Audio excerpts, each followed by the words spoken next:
بسم اللہ الرحمن الرحیم۔ شروع اللہ کا نام لے کر جو بڑا مہربان نہایت رحم والا ہے۔ پیش خدمت ہیں پیارے سامعین و ناظرین کچھ قیامت کی نشانیاں۔ قیامت کے نزدیک جھوٹی گواہیاں عام ہوں گی اور سچی گواہی دینے والا کوئی نہیں ہوگا۔ حضرت طارق بن شہاب رضی اللہ تعالیٰ عنہ سے روایت ہے کہ حضور صلی اللہ علیہ وسلم نے فرمایا کہ قیامت سے پہلے یہ نشانیاں ظاہر ہوں گی۔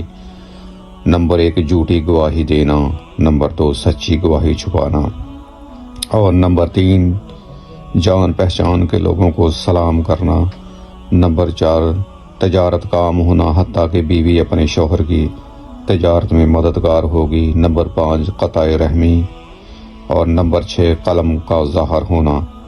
حضرت عبداللہ بن مسعود رضی اللہ تعالیٰ عنہ کہتے ہیں کہ حضور صلی اللہ علیہ وسلم نے ارشاد فرمایا، یہ قیامت کی علامت ہے کہ آدمی مسجد سے گزرے گا لیکن 2 وقت نماز ادا نہیں کرے گا، اور سلام صرف اسے کہے گا جسے وہ پہچانتا ہے۔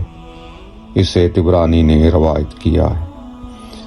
قیامت کے قریب اچھے اور برے لوگ سب ایک دوسرے کے ساتھ گھل مل جائیں گے۔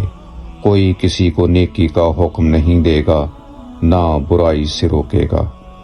حضرت عبداللہ بن عمر رضی اللہ تعالی عنہ سے روایت ہے کہ رسول اللہ صلی اللہ علیہ وسلم نے فرمایا، بہت جلد ایسا وقت آئے گا کہ نیک لوگ اٹھا لیے جائیں گے اور صرف برے ہی باقی رہ جائیں گے۔ وعدہ اور امانت خلط ملط ہو جائیں گے، یعنی ان کی پرواہ نہیں کی جائے گی۔ لوگ بالکل بگڑ جائیں گے، اچھے اور برے لوگ آپس میں یوں گل مل جائیں گے۔ اور آپ صلی اللہ علیہ وسلم نے ایک ہاتھ کی انگلیاں دوسرے ہاتھ کی انگلیوں میں ڈال کر دکھایا۔ صحابہ کرام نے عرض کیا، اگر ایسا وقت ہم پر آ جائے تو ہم کیا کریں؟ آپ صلی اللہ علیہ وسلم نے ارشاد فرمایا، جسے نیکی سمجھو اس پر عمل کرنا، جسے برا سمجھو اسے چھوڑ دینا، اور اس وقت اپنے قابل اعتماد لوگوں کے پاس چلے آنا اور دوسروں کو ان کے حال پر چھوڑ دینا۔ اسے ابن ماجہ نے روایت کیا ہے۔ قیامت سے پہلے عوام جانتے بوجھتے حکومت کی ذمہ داریاں نااہل اور بددیانت لوگوں کے سپرد کر دیں گے۔ حضرت ابو ہریرہ رضی اللہ تعالیٰ عنہ سے روایت ہے کہ حضور صلی اللہ علیہ وسلم نے فرمایا، جب امانت ضائع کی جائے گی اس وقت قیامت کا انتظار کرو۔ حضرت ابو ہریرہ رضی اللہ تعالیٰ عنہ نے دریافت کیا، یا رسول اللہ، امانت کیسے ضائع کی جائے گی؟ آپ صلی اللہ علیہ وسلم نے ارشاد فرمایا، جب حکومت ان لوگوں کو دی جائے گی جو اس کے اہل نہ ہوں تو قیامت کا انتظار کرو۔ اسے بخاری نے بھی روایت کیا ہے۔ تجارت اس قدر عام ہو جائے گی کہ لوگ لکھنا پڑھنا پسند نہیں کریں گے۔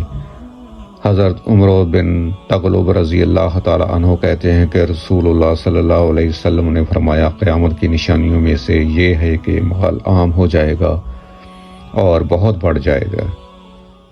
تجارت عام ہو جائے گی، علم ظاہر ہوگا۔ ایک آدمی مال فروخت کرے گا لیکن پھر انکار کر دے گا، کہے گا نہیں، پہلے میں فلاں تاجر سے مشورہ کر لوں، یعنی بد عہدی کرے گا۔ اور ایک بڑے محلہ میں کوئی لکھنے پڑھنے والا تلاش کیا جائے گا تو نہیں ملے گا۔ اسے نسائی نے روایت کیا ہے۔ قیامت سے پہلے جھوٹ کثرت سے بولا جائے گا۔ حضرت ابو ہریرہ رضی اللہ تعالی عنہ سے روایت ہے کہ رسول اللہ صلی اللہ علیہ وسلم نے فرمایا، قیامت قائم نہیں ہوگی جب تک فتنے ظاہر نہ ہوں، جھوٹ کی کثرت ہو جائے گی، تجارتی مراکز عام ہو جائیں گے، وقت گھٹ جائے گا اور قتل بہت زیادہ بڑھ جائیں گے۔ قیامت سے پہلے گانے بجانے کی کثرت ہوگی۔ حضرت سہیل بن سعد رضی اللہ تعالیٰ عنہ سے روایت ہے کہ رسول اللہ صلی اللہ علیہ وسلم نے فرمایا، آخری زمانے میں خسف، قذف و مسخ ہوگا۔ عرض کیا گیا، یا رسول اللہ، یہ کب ہوگا؟ آپ صلی اللہ علیہ وسلم نے ارشاد فرمایا، جب گانے بجانے کے آلات اور گانے بجانے والیاں عورتیں ظاہر ہوں گی، نیز شراب کو حلال سمجھ لیا جائے گا۔ اسے طبرانی نے بھی روایت کیا ہے۔ قیامت سے پہلے فحاشی، بے حیائی اور فحش گوئی عام ہو جائے گی۔ اللہ تعالی ہمیں آخرت کی فکر کرنے کی توفیق عطا فرمائے۔ اور حضور صلی اللہ علیہ وسلم کے بتائے ہوئے راستے پر چلنے کی ہمت اور توفیق دے۔ آمین ثم آمین۔